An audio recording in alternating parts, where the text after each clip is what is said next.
Halo pemirsa, panjenengan tahu kain ekoprint? Salah satunya adalah yang sedang saya kenakan saat ini. Nah, sekarang saya sedang berada di rumah salah satu orang yang memproduksi kain ekoprint. Penasaran kan? Yuk ikutin saya.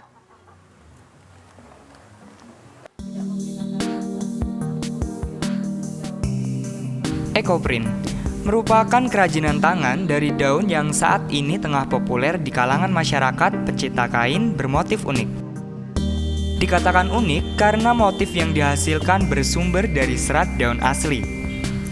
Sudah banyak penggiat atau perajin ekoprint. Salah satunya adalah Narsis Setiawan atau yang akrab dipanggil dengan Bunda Awang. Berawal dari keisengan, hingga pada akhirnya Bunda Awang menjadi salah satu pelopor kain ekoprint.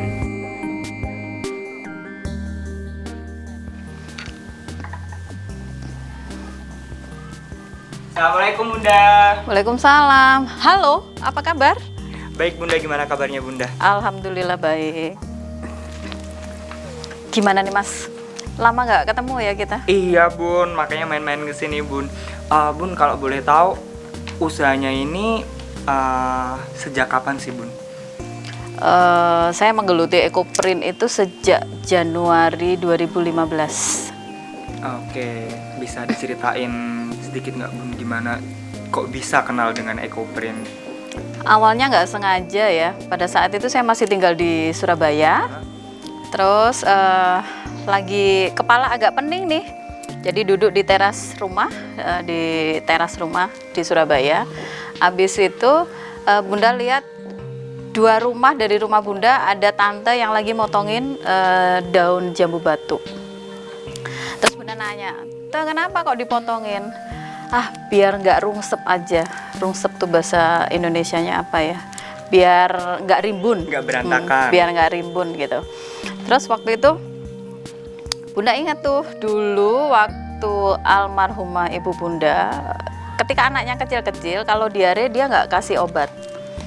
Jadi dia ambil daun yang muda, diputik aja, habis itu dikasih garam. Garam zaman dulu ya, masih garam grosok gitu. Udah dicemplungin ke mulut, disuruh ngunyah. Dan anehnya saat itu bisa sembuh loh diare dengan cara itu.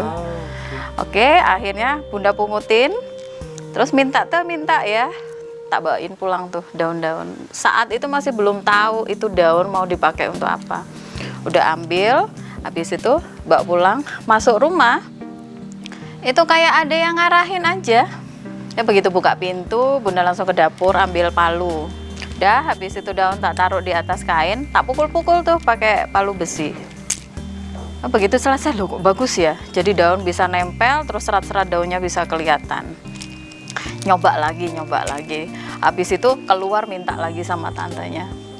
Nah, setelah itu Bunda berpikir ini harusnya daun ini kalau dicuci nggak boleh hilang. Harus ada treatment selanjutnya. Terus Bunda berpikir kalau batik pewarna alam itu kan ada yang dari daun, ada yang dari kulit kayu, ada yang dari kayunya itu sendiri. Nah, akhirnya Bunda tertarik untuk belajar tentang batik pewarna alam untuk tujuan mengembangkan itu tadi, menemukan teknik lanjutan untuk daun yang bisa dipukul-pukul di atas kain dan bisa menjadi motif. Karena ekoprint ini hampir sama kayak melukis ya, cuman melukisnya pakai media kain dan menggunakan daun. Kalau mood bagus itu sehari ya bisa 4 kain. Tapi itu mulai pagi sampai menjelang maghrib ya, kalau mood bagus. Kalau nggak bagus ya kadang-kadang sehari 1 kain aja nggak dapet. Oke, itu berarti emang seharian Bunda full buat kain atau gimana Bun? Biasanya aku kalau sekarang ya sudah ada manajemen waktunya. Jadi Bunda tidak lagi bekerja sendiri, ada beberapa orang yang bantu, ada tim besar sekarang yang membantu Bunda.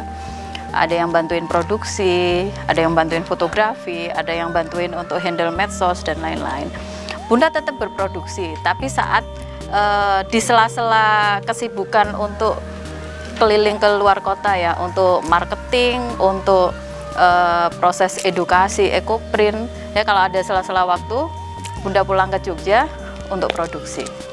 Kalau Bunda Awang sendiri nih, motif khas Bunda Awang itu yang seperti apa? Motif khasku yang orang itu langsung bisa lihat, oh ini Kagunan, ini Awang. Itu motif abstrak. Jadi di mana hampir semua, banyak sekali varian daun masuk di dalam satu kain. Terus dimensinya bertumpuk-tumpuk dan berwarna-warni. Oke, berarti bisa dikatakan antar kain itu tidak akan ada kesamaannya ya, Bu? Nggak ada. One piece, one design, sangat limited. Nah, ngomongin tentang nama toko nih, Kagunan. Kenapa kok bisa dinamain Kagunan? Apa sih makna dibalik nama Kagunan? Kenapa bisa dinamai Kagunan? Itu proses pencarian yang panjang ya. Untuk menemukan nama itu butuh waktu 1 minggu saat itu. Karena Bunda harus mencari nama yang tepat yang bisa menggambarkan tentang produk. Dan itu Indonesia banget gitu. Karena yang pengen diangkat memang Indonesianya. Kagunan itu sebuah karya seni yang menggambarkan tentang kebersihan hati, kebersihan pikiran, kebersihan jiwa manusia. Dan sebenarnya Kagunan itu zaman dulu sering dipakai oleh seniman-seniman untuk memberikan identitas hasil seninya gitu. Batik itu termasuk Kagunan. Terus ukir itu termasuk Kagunan.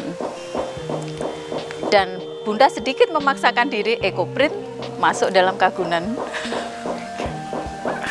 Nah, kalau dari Kagunan ini kan ini berarti brandnya Bunda ya? Iya. Nah, ada nggak sih Bun cabang Kagunan di luar sana selain di Balai Kagunan di sini?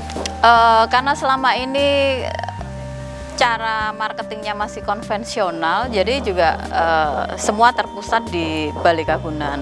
Yang di Surabaya juga sudah di close, semua terpusat di Balai Kagunan di Jogja.